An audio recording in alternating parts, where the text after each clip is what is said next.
Oh, baby. Not very much time left on the film reel here. All right, well, this one's going to be short.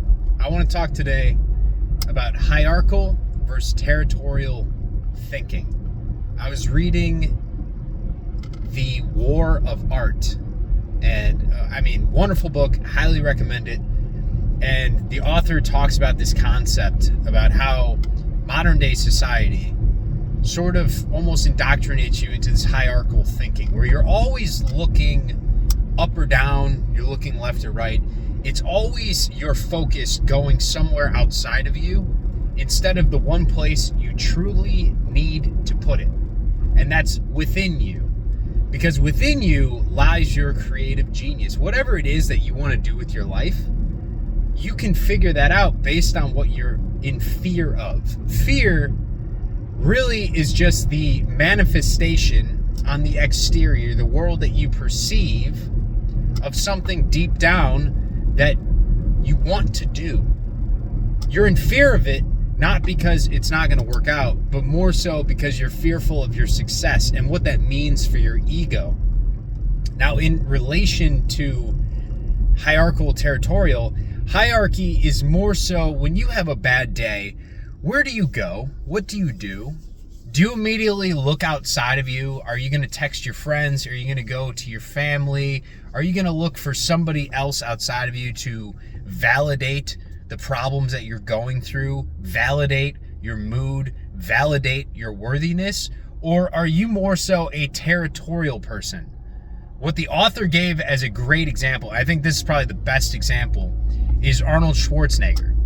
No matter what mood Arnold Schwarzenegger is in, he is going to the gym. The gym is his territory. This is his home. This is the place that he draws energy from. The territory itself is not going to just give you energy when you step into it, but it will give you the energy back that you pour into it. So the question I want you to ask yourself is, what venture of your life is your territory? Because we all have territories. We all do. Society wants you to forget that, so you constantly look outside of yourself. You constantly need the next dopamine hit. You need the drugs. You need the alcohol. You need to go to the bars. You need to go to the movies. All these things. And individually, none of those are bad. Nothing is bad. But when that becomes the entirety of your identity, is what you do with people outside of yourself instead of looking within yourself, that's when you're going to have a long-standing problem that might fester. It might not come up, but that's how people have midlife crises, is because they never truly explore within themselves, within the self, not the ego, not what your brain is telling you, oh, well, you should do this, you should do that. Society wants you to do this. Fuck that voice. What is your self? Your truest version of self, outside of time and space, the eternal soul. What was that put here to do? Because that's what I want to tell you guys. You guys are an eternal aspect of Source or of God, whatever makes you the most comfortable. And that exists outside of time and space. But we have time and space because eternity has fallen in love with the creations that come from that time and space. The creations that come from the different aspects of Source, while we are in the very finite time and space. We each have a different body. We each have a different name. But while you're in that body, you are a vessel. You are a weapon. You are a messenger of the higher realms, of God. You just need to figure out what the territory is that you are supposed to be giving your energy to, so that Source can speak through you within that realm of endeavor. That's the disconnect. I was disconnected for a long time. I was making quite a bit of money working in accounting, but that was just to fulfill the ego. That was in the hierarchical thinking. I was looking above me. I was looking at the partners above me, and oh, they must be better than me, so I'm going to work extra hard to get there, while I would defend myself from those that were below me, and I'd look to the left and the right into other professions to see how I stack up. And I got my self-worth via that external validation. But within the territory, you are able to give yourself the validation via the work of passion and of love that you give to that territory. Whether you are a musician, whether you are an artist, whether you are a professional working in a certain profession, like a scientist, whether it is a doctor, whether it is a lawyer, what is that gift that God has given you that you are the instrument of His will to give to the people? That's what we're here for. That is what is eternal, and that is what's going to serve your soul the most in the long run. Because let me tell you something. If you never explore what is within you, you will always be stuck looking outside of yourself, looking for validation. And one day you're just going to wake up and you're going to have this giant stack of unlived dreams. And the only thing that you're going to have to sit with at that point is, why didn't I partake in them? Why didn't I give them any energy? Why didn't I give them any thought? And it's because there was always this resistance along the way. But now you've woken up too late to realizing that that resistance is not out of fear of failure. It is fear of success. And that fear ultimately lies within the ego, which is, yes, a part of you, but more so you are the self and the ego. The self is the one that sees everyone else outside of them as a piece of them. So the things that flow to you are not only in service to you, but they're in service to the collective. They're in service to the whole. And the biggest slap in the face that you could have your entire life, the greatest sin that you could possibly partake in, is to not figure out where you are supposed to fit into this puzzle. Because there's a spot for you, and the spot has everything you can imagine in your dreams, because nobody else can see in there. That's for you. That's for you.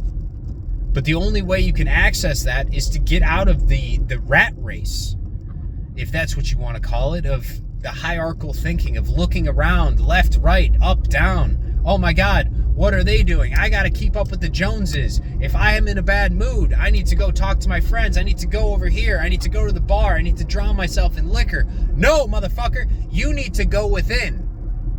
And you need to figure out that territory, that happy, sacred space. We all have it.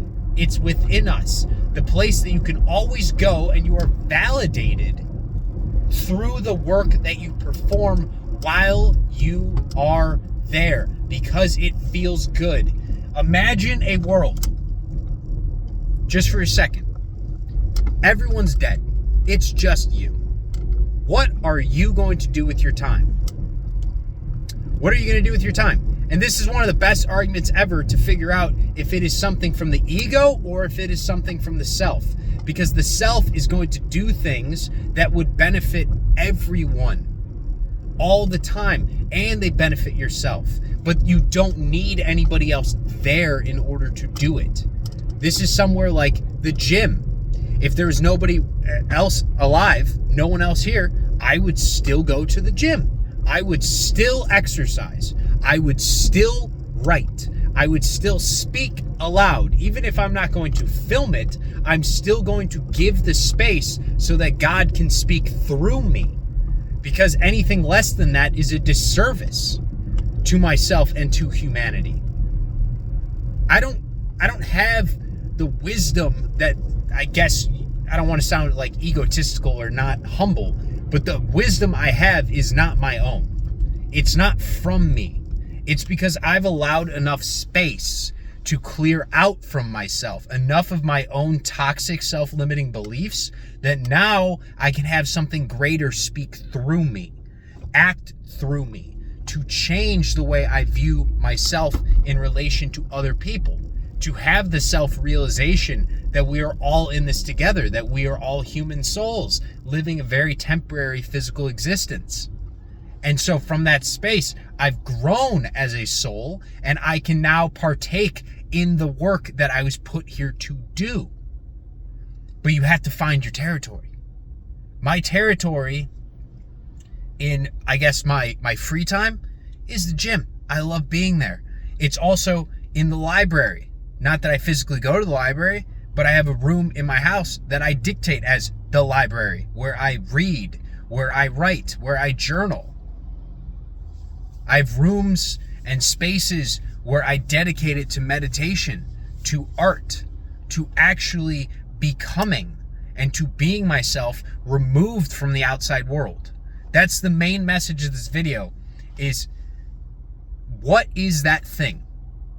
What is that thing, bro, where if everyone else was gone, you would still want to do it?